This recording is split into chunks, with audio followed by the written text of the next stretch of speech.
Отец Филипп, а почему до Радоницы не поминают усопших в церкви? Вы имеете в виду Светлую неделю? Потому что Светлая неделя после Пасхи не имеет ничего общего с миром усопших. Христос воскрес, и таким образом мы показываем всему миру, что в нашей жизни больше нет так называемой смерти. И эта неделя вся посвящена воскресшему Христу. Все, что со дня антипасхи начинается в богослужебном кругу, мы уже празднуем несколько иначе. И поэтому всему свое время, как говорится. Время скорбеть, время радоваться, время идти вперед, время какую-то часть пути отдохнуть и так далее. То есть это вполне естественно.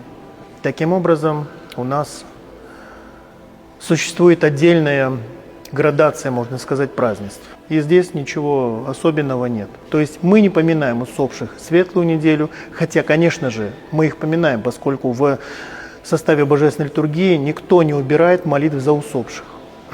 Они есть, но они говорятся тайно. Они произносятся в алтаре, на проскомидии и во время пения за достойника после евхаристического канона. А вслух, то есть панихиды, так называемые, и литии об усопших мы не совершаем. Они начинаются у нас немножко позже.